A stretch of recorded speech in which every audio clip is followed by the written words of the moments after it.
fekalna transplantacija, odnosno bakterioterapija se zove, je de facto prebacivanje fecesa sa zdravog donora u probavni sustav bolesnika.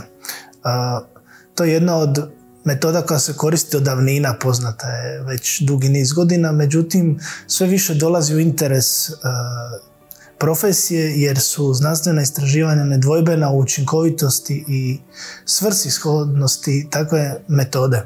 Ona se prvenstveno koristi, tu je službena linija liječenja kod crijevne infekcije bakterijom koja se zove Clostridium difficile, koja se ne može izliječiti lijekovima, prvenstveno antibioticima.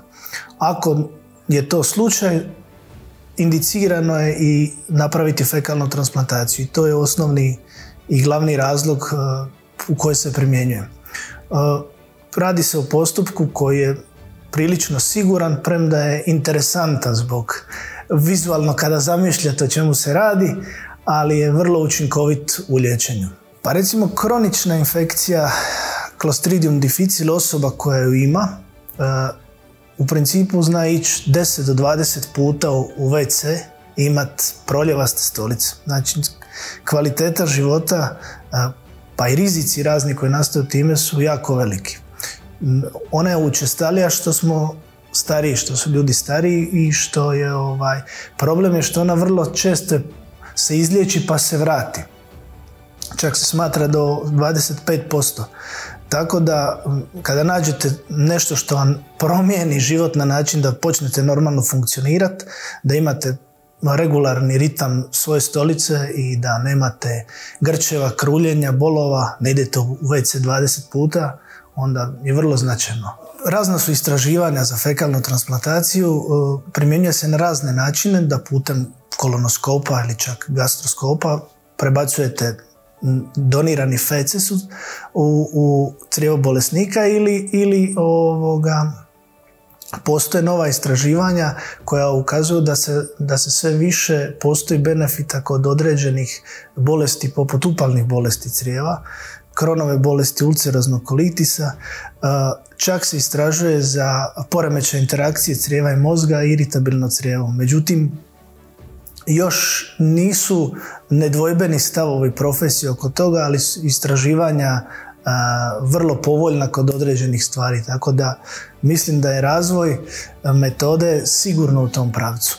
Kronične infekcije Clostridium difficile mogu ponekad, nažalost, prouzročiti smrtne ishode zbog samih upalnih stanja i dehidracije, jer imate obilne količine gubitaka volumena putem crijeva, velike proljeve, tako da oni mogu poremetiti rad bubrega, srca, pogotovo kod starijih ljudi koji su fragilni, osjetljivi, koji imaju dodatne bolesti. Ona vrlo je opasna ako se ne tretira. To je bakterija koja inače živi, recimo slikovito živi u našim crijevima, međutim dobije zbog promjene okoliša u kojem se nalazi, dobije priliku se množiti, dijeliti, povećavati svoj broj i onda dobije priliku zapravo zauzeti prostor ostalih.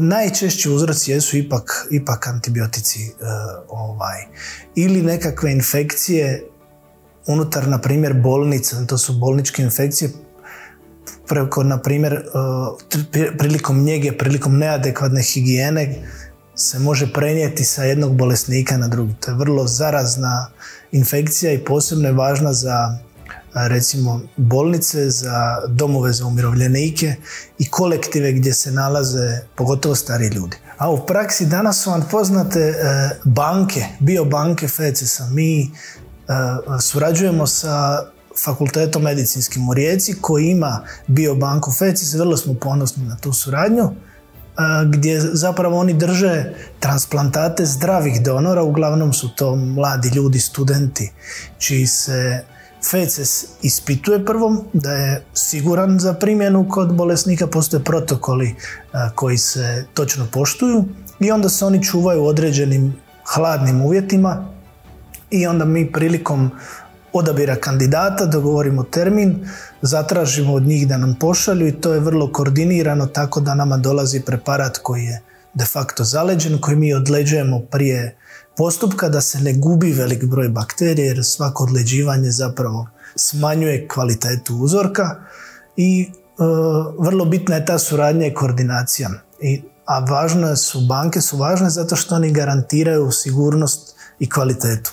Tijekom kolonoskopije, zapravo za vrijeme kolonoskopije, dođemo do određenog dijela crijeva i u tom dijelu transplantiramo, ubacujemo tekućinu koja je zapravo feces u tekućem obliku i stavljamo ga u crijevo. Radi se o vrlo jednostavnoj proceduri, vrlo je rizična, vrlo sigurna.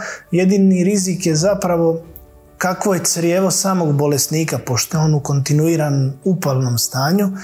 Tada treba biti oprezan jer su tada ozljede lakše, stoga se radi sa vrlo oprezno, ali sam postupak transplantacije je jednostavan i ne zahtijeva velike komplikacije, recimo. Mi obnavljamo, recimo tako, zdravu zajednicu crijevne flore, radimo diverzifikaciju bakterija, one postaju raznolikije i oduzimaju prostor Clostridiju i stvaraju nove uvjete koje onda nama omogućavaju drugčije funkcioniranje našeg crijeva, imunološkog sustava i svega ostalog. Oporavak za pacijente je jednostavan. Oni idu, kao i nakon kolonoskopije, idu vrlo brzo kući, ima određena prehrana koja se koristi.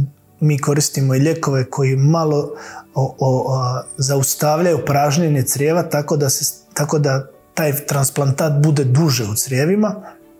Ono što najčešće oni osjećaju jesu nekakvo kruljenje, može biti nadutost, osjećaj neke težine, ali to u principu brzo prođe. I kroz par tjedana najčešće dolazi do oporavka. Nekad brže, nekad kraće, ali to je neko vrijeme koje je potrebno da se flora obnovi. Kolege su već napravile transplantaciju u Hrvatskoj, se ona radi i super je da je tako. Mi smo u uvjetima koje imamo imali bolesnike koji su bili kandidati i za koje je postojala opravdani razlog da se to radi, koji su bili zainteresirani, a nama je, s obzirom na sve, to profesionalni izazov i smatramo da je to izvrsna stvar da se radi.